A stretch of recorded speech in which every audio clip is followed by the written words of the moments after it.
sa Bicol, sa Genesis, yung mga bata po na nandito sa gawain, no? Pakibuksan niyo po sa Genesis 3 ang atin pong pag-aaralan para mabasa niyo po yung Tagalog. Babasahin ko po ng English. Basahin niyo po siya ng Tagalog para maunawaan po ng ibang mga bata. Okay? So sabi po dito, ang pamagat ng ating pag-aaralan ngayong araw na to ay tatlong klase ng temptation, no? Ano ba sa Tagalog yung temptation? Ano ba sa Tagalog ang temptation? Temptation, tukso. Ayan, praise God. Tukso. Glory to God. Tatlong klase ng tukso ang pag-aaralan po natin, ano? 'Di ba? May kanta sa radyo, "Oh, tukso, layuan mo ako." Sabi, 'di ba? May mga awit na gano'n sa radyo, napapakinggan niyo pa 'yon, pero hindi kasi totoo 'yon. Ikaw ang dapat lalayo sa tukso. Kaya pag-uusapan natin ang tatlong mga klase ng tukso sa mundong ito. Okay? Sabi sa Genesis 3, verse 6. Isang verse lang tayo para mabilis lang. At pakinggan niyo ako ha, wag muna kayo maglaro, bigyan niyo ng oras at atensyon yung mga sinasabi ko, no? Kasi para tayong nasa eskwelahan, kung paano yung nirerespeto yung mga teacher ninyo, kung paano kayo nakikinig, no, para hindi kurutin yung mga singit ninyo, no? Ganun din ako, lalabas yung kamay ko dito sa TV. Kung saan niyo ako napapanood, kukurutin ko yung singit ninyo. Ayan, yung mga hindi nakikinig. No, kung able po yung iba, pwede po kayong magbukas ng inyong mga camera para makita ko rin po kayo, no? Yung mga mukha ninyo, sila Roby, sila Kuya JC, para alam ko kung nakikinig kayo, sila Kuya Charles, yan, sila Ate Girly, yan. Kapag may kayo, mag-open po kayo ng inyong camera. Ayan. So, sabi dito sa Genesis 3, verse 6, isa lang ha. When the woman saw that the fruit of the tree was good for food and pleasing to the eye, isa lang, and also desirable for gaining wisdom, she took some and ate it. She gave some to her husband who was with her, and he ate it. Ayan. So, yun lang yung verse natin. Ano daw sa Tagalog yun? Pabasa nga po. Sino pa magbabasa? Genesis 3, verse 6. Asan yung mga Bible ninyo? Sa Tagalog. Verse 6.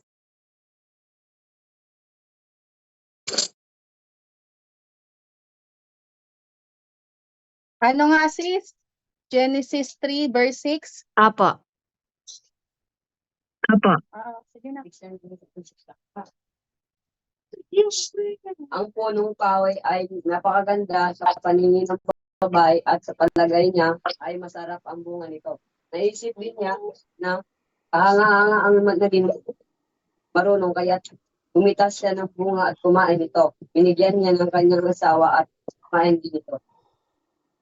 Amen. So, makikita po natin doon, Amen. Makikita natin doon, una, yung lust of the flesh.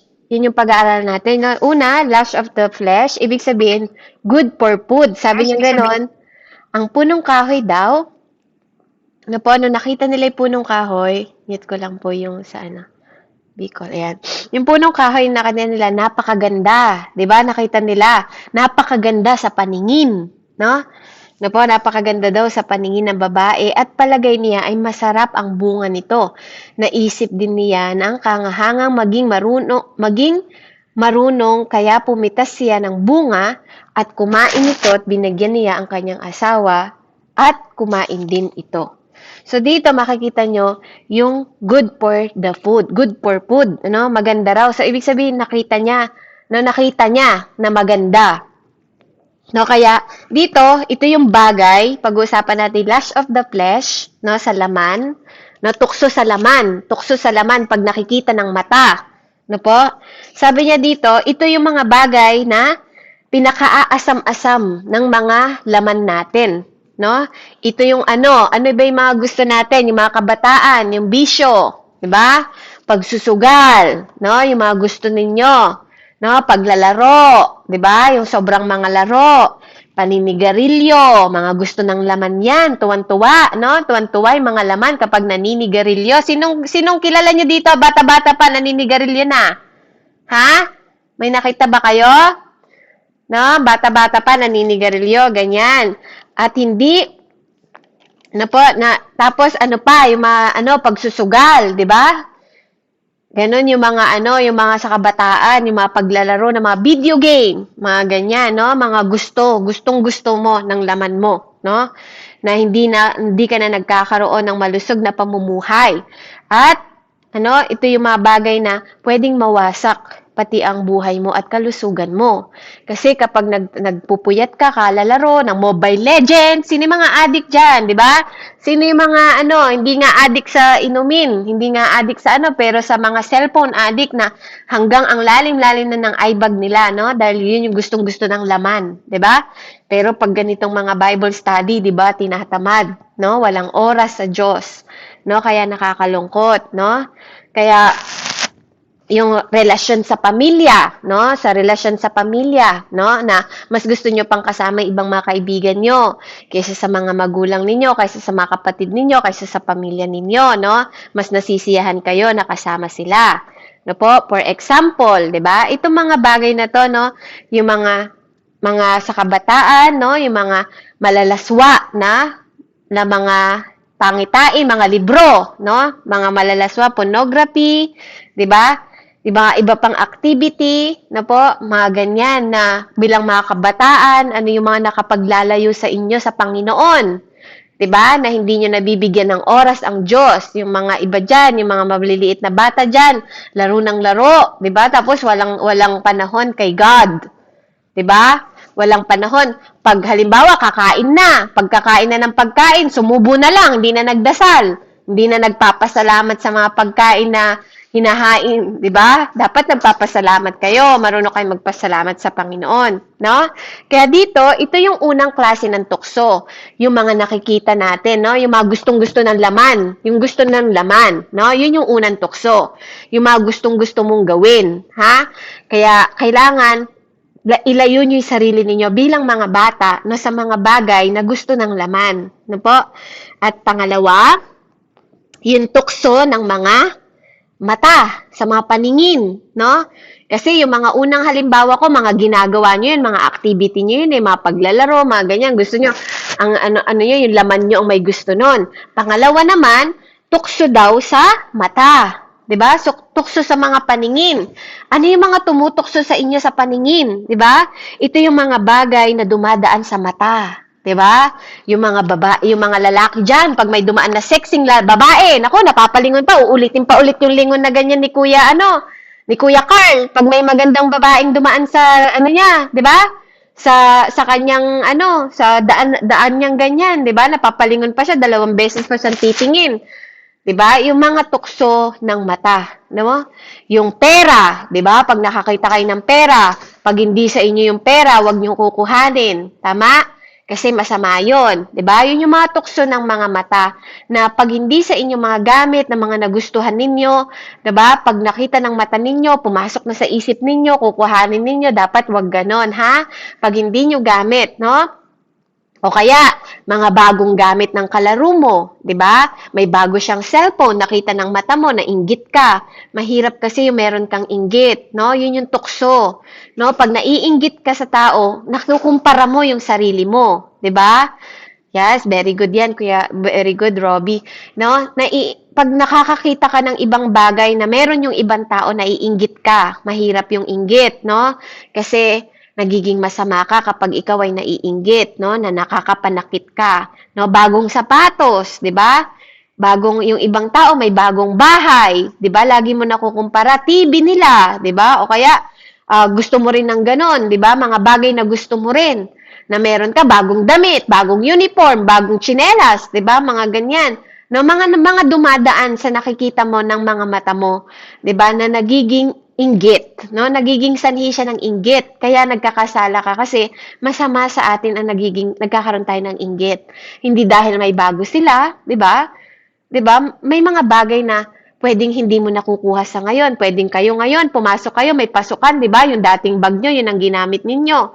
Pero hindi masama yun, di ba? Hindi masama. Lalo na pag hindi naman kaya i-afford, hindi naman kayang bilhin ni nanay at ni tatay, di ba? Kailangan magkaroon tayo ng kontentuhan. Makukontento tayo sa mga bagay kung ano lang kaya nilang bilhin sa atin. At huwag tayong maiinggit sa ibang tao, no? Kasi alam nyo kung bakit?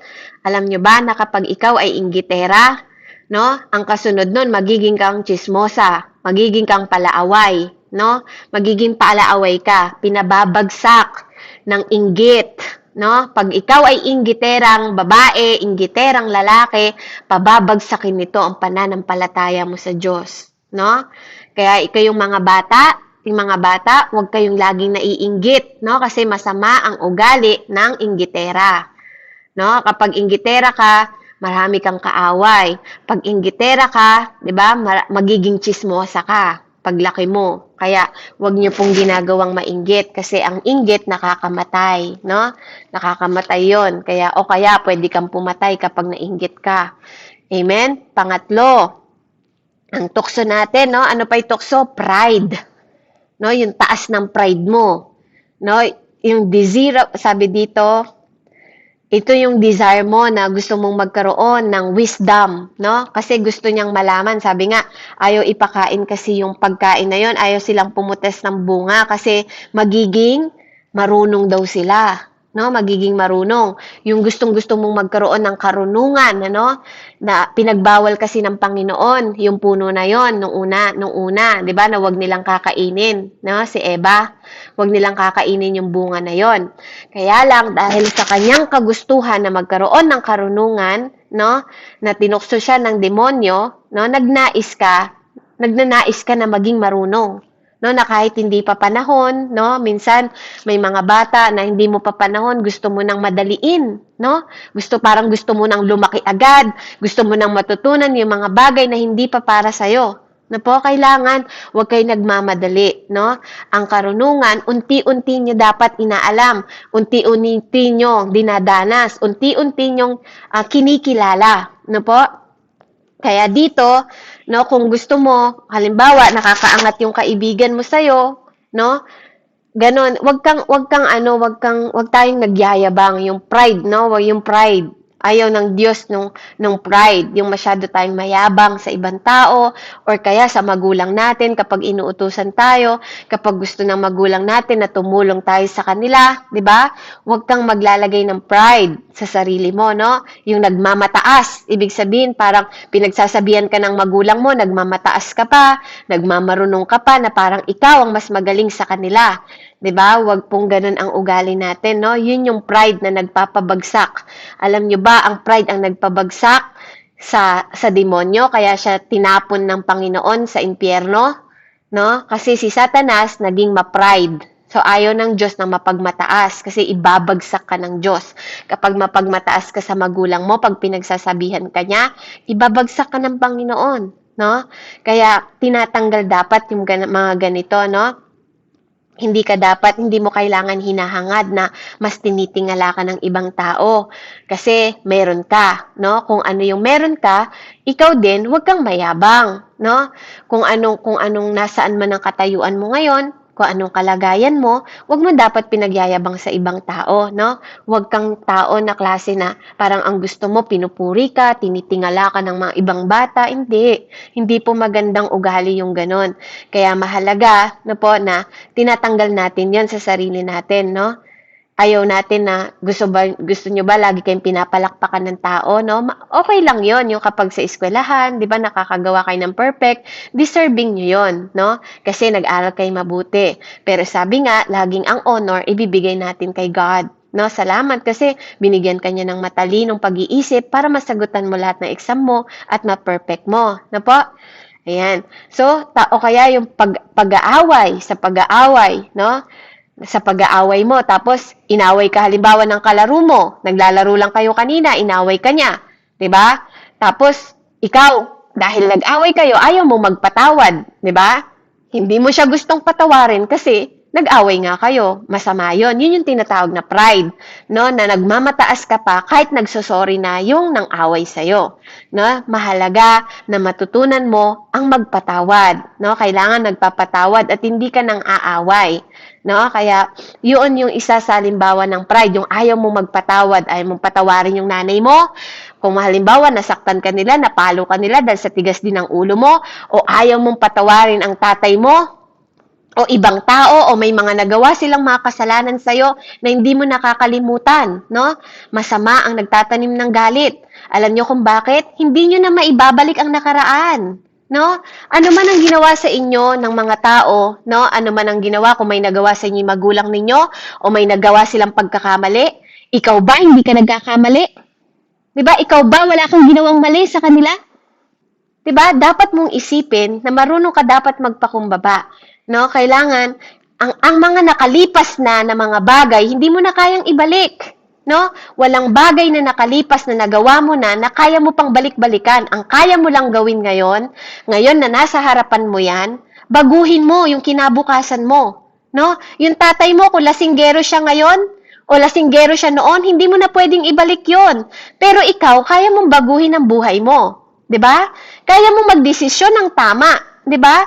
Hindi mo pwedeng ikimkim na lang sa puso mo na ito yung tatay ko noon, drug addict yung tatay ko noon, hindi na siya magbabago, hindi ganoon. 'Di ba? Isipin mo at ipanalangin mo na magbago sila, 'di ba? Para ikaw wala kang pride sa sarili mo at ikaw din baguhin mo ang sarili mo, 'di ba? Kasi hindi nakasalalay sa mga magulang ninyo ang inyong kinabukasan. Pinipili ang desisyon, pinipili ang future. 'Di ba?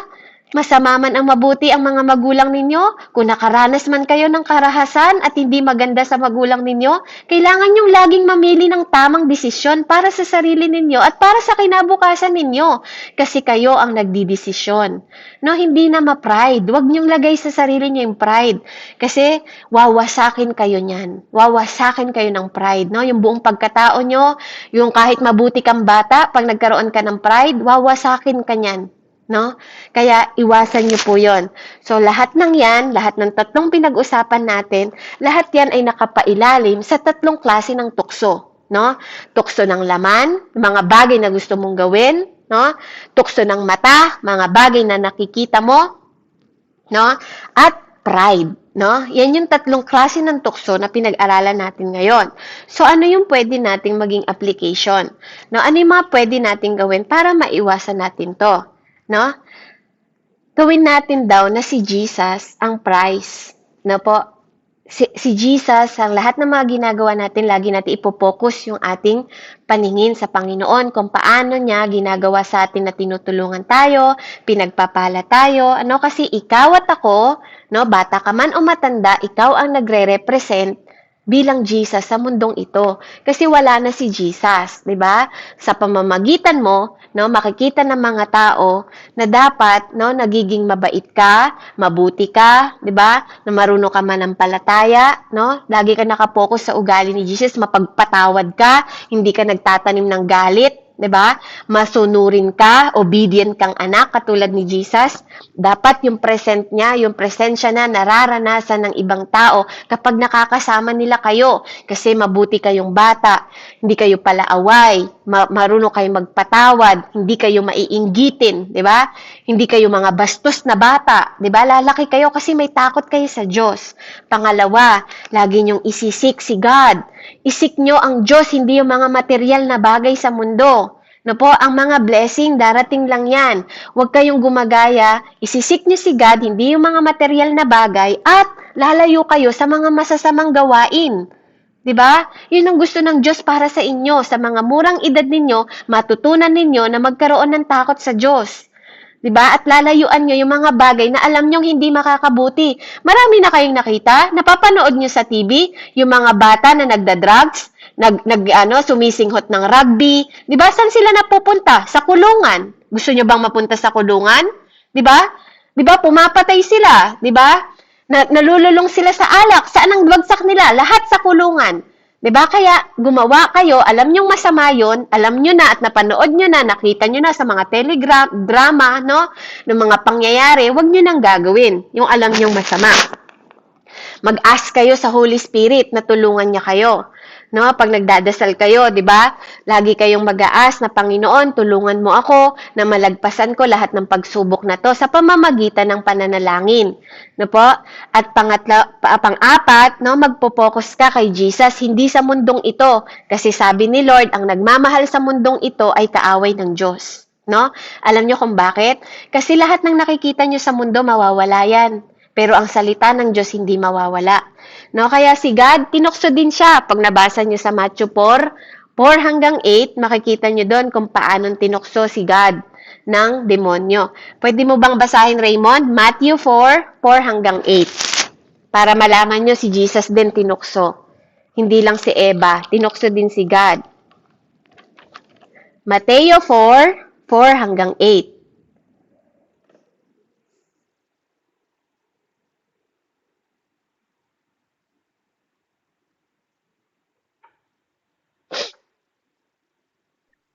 Sige na, Raymond, basahin mo. Ang pagtukso kay Jesus. Pagkatapos si Jesus ay dinala sa Espiritu sa ilang upang tutunin ang Diyos. Siya'y nag-aalito sa loob ng 40 araw at 40 gabi. Kaya siya'y nagutom. Dumating ang Diablo at sinabi sa kanya, kung ikaw ang anak ng Diyos, gawin ko nga tinapay ang mga tatong ito. Ngunit sumagot si Jesus, Susunod, hindi tamang sa tinapay na bubuhay ang tao, kundi sa bawat salitang nagmumula sa bibig ng Diyos. Pagkatapos, dinala siya ng Diablo sa Jerusalem, ang banal na lungsod at pinatayo sa taluktok ng taluktok. Sinabi nito sa kanya, kung ikaw ang anak ng Diyos, ihulog ka sapagkat nasusulat sa kanyang mga anghel, at pag-ibig at sa kanilang mga kamay, ikaw'y aalayan. Nang sa mga bato, paamoy hindi mas makinsaklan. Ngunit sumagot si Jesus. Susulat din naman, huwag mong sinabutin ang Panginoon ng Diyos. Pagkatapos, dinala siya ng Diablo sa isang napakataas na bundok at ipinakita sa kanya ang lahat ng kaharian sa daigdig at ang karangyaan ng mga ito. Sige. Okay na siya. Amen. Praise God. So, nakita nyo, no? Even si God, di ba? Even si God, ano sabi? Pinakita sa kanya yung kayamanan ng daigdig, di ba? Ng Diablo. Di ba? Tinukso yung kanyang mata, di ba? Tinukso din yung kanyang laman, di ba? Kasi ikaw maghahari sa mga to, sabi ng Diablo, no? At pangatlo, di ba? Yung pride of life, di ba? Yung pride of life na inaano sa kanya. Ganon din tinukso ang ating Panginoon. Kaya kayo, no, sabi nga niya sa Hebreo 4:15, ang ating pinakapunong pari, ito ang nakakaunawa ng ating mga kahinaan. Kaya alam ng Diyos na lahat tayo may kahinaan, no? Kahit ang mga tatay ninyo, ang mga nanay ninyo, may mga kahinaan yan. Sabi niya, sapagkat tulad natin, si Jesus din may kahinaan, pero pinaglabanan niya yun. Sabi niya, sapagkat tulad natin, siya sa lahat ng paraan, subalit kailanman hindi siya nagkasala. No? Iniwasan ng Lord. Ang nangyari? Try mo ulit pumasok. Ayan. So, iniwasan ng Lord, dyan ka na lang. Iniwasan ng Lord na magkasala siya. Kaya ganun din kayo, no? Alam ng Panginoon na may makahinaan kayo.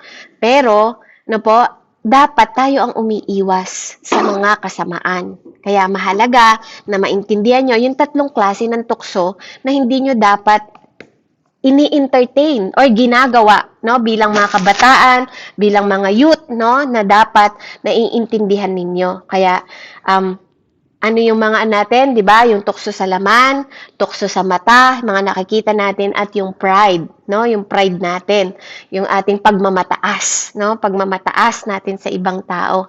Kaya yan yung tatlong tukso na pinag-aralan natin ngayon na pwede mong ikabagsak kapag hindi mo tinanggal sa iyong sarili o pwedeng magkasala ka una sa harap ng Panginoon at sa harap ng maraming tao.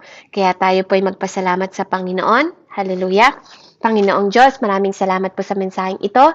Patuloy mo pong pagyamanin sa karunungan ng mga batang ito, Panginoon, Lord, ng kaalaman na mailayo at disiplinahin ang kanilang mga sarili, Panginoon, sa lahat ng bagay na kanilang ginagawa sa bawat araw, pakikisama kan Panginoon, at pakikitungo sa ibang tao na makita ang presensya mo sa kanilang mga buhay, na ikaw, O Diyos, ay kanilang kinakatakutan, Panginoon, at hindi sila gagawa ng anumang bagay o activity na ikasasama nila at idudulot ito ng masama sa kanilang buhay.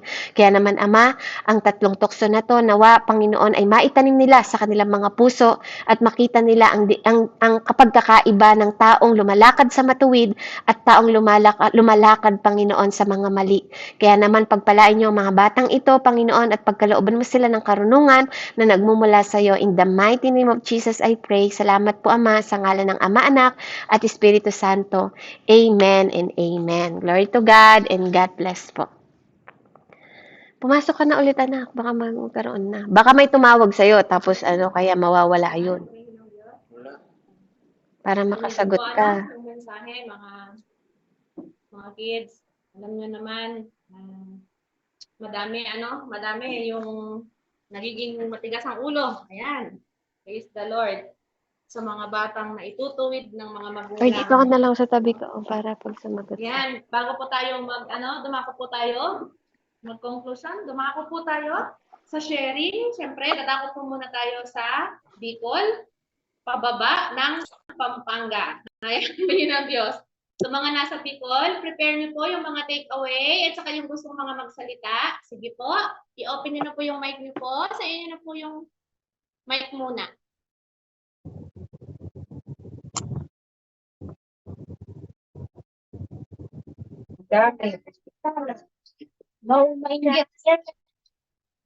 Ikaw na mauna, Raymond. O, ikaw na muna. O, sige, ikaw na muna. Pagpakita ka dun sa ano. Ikaw, alam mo na. Huwag ugaliing mainggit at huwag magpadala sa mga tukso at huwag magmataas sa sarili. Ikaw naman. Sige. Dapat maging mabuti tayo sa ating kapwa. At dapat huwag tayo mahingit sa mga bagay na wala tayo.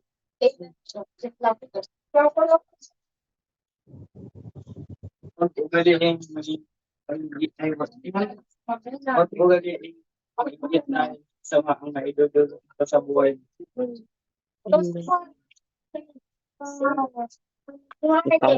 Don't praise yourself. Magiging maarte ay kasalanan. Yes, sir. Narinig ba kayo? Ikaw po. Narinig po, sis. Mahihina po kasi ang boses. Opo, narinig po. Tapos na sila. Sige. Ano yung naintindihan mo dun sa tinuro ni Ate Beba? Hindi nasasabi. Kayo, mga bata, ano yung ano nyo naintindihan nyo? Ikaw ba?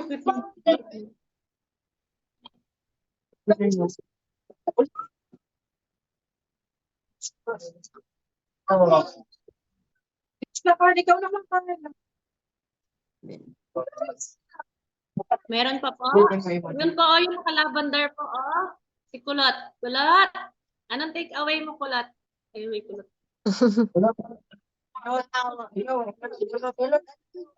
Bebe Kulot, ano yung take away mo? Anong sabi ni Lord?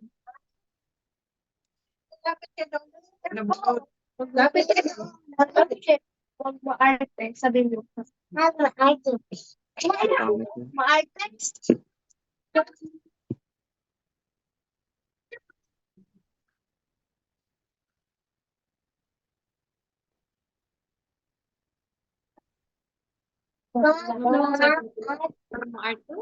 Tunay naman. Diba? Kung ang ulam, itlog, huwag masyadong mapili. Itlog pa rin yan. Paglaki manok. Tama naman, di ba, Kulot, no? Sino pa? Sige pa, sino pa? Yung ayun, yung naka-white. Yung naka-white na tumayo, may sasabihin daw siya.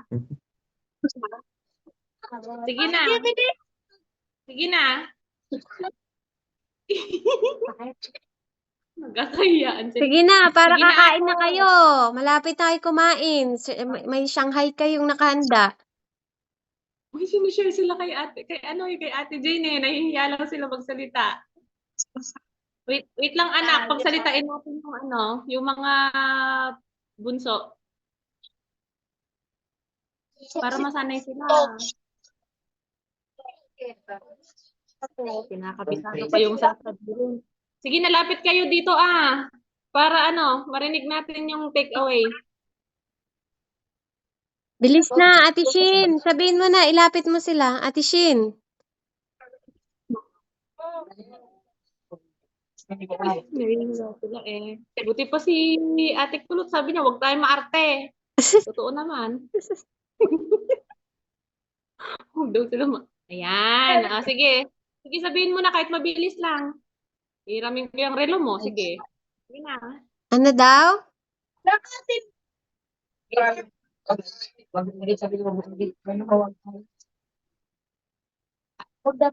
Nahihiya silang lakasan nyo para marinig sa Hindi namin Sa mic. narinig. Baka matawa kayo eh. Sige na. Yan. Sige na.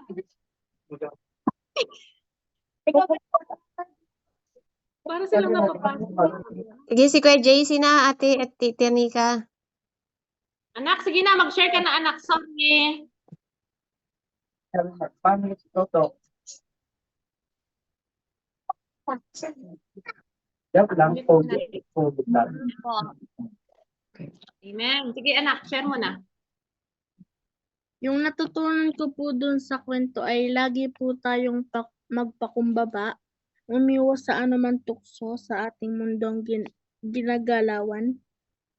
Lagi nating iisipin na may Panginoon tayong laging gumagabay sa atin. Amen po. Ay, purihin ang Diyos. Panginoon. Purihin talaga ang Lord sa buhay mo, anak. Ayan. Oo nga, no? O, diba? Kaya gamitin talaga ng Lord ang bibig mo eh. Oo nga, Lord, tunay. Ayan, purihin ang Panginoon. Maraming salamat, anak. Huwag nating kalimutan na may gumagabay na Panginoon sa ating buhay. Iwasan ang tukso. Ay, naku, anak. Tukso po more. Sabi mo nga yan kay kuya mo. Sige na. Iwasan mo yung tukso. Kamo sa kanya. Ayan, purihin ang Diyos. Ayan, si Kuya Kiel. Kuya Kiel. Share ka na. Amen po. Ang nakuha ko sa message ay, don't praise yourself a little bit too much because it could lead to something that you don't want to. And wag po tayong focus sa mga stuff na hindi po, kailangan. And be more focused to, the word of God and what, the rules are. And, wag po natin inggitin or maging inggit sa iba kasi again it could lead to something else that you don't want for the future. And yun lang po. Amen. Amen. Purihin ang Panginoon. Maraming salamat, Kuya Kiel. Sabi ni Kuya Kiel, sabi ni Kuya Kiel, huwag lang tayo yung maghahangad nung sobra-sobra. Tama naman. Sabi nga ni Kulot, huwag tayong maarte. Tunay yan. Tunay. Sabi nga, huwag tayong maarte. Nagagalit pa siya. Ayan. Purihin ang Panginoon sa batang ito. Arte. Walang kamalay-malay. Ayan. Maraming salamat, Kuya Kiel. Si kaya, Roby? Bebe, gusto mong mag-share? Ano yung natutunan natin? Sige na, kahit maikli lang.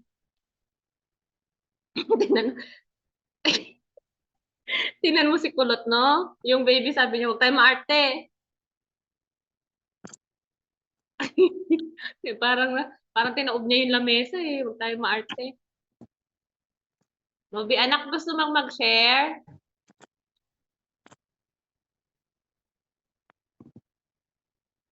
Baka nahihiya na naman sila.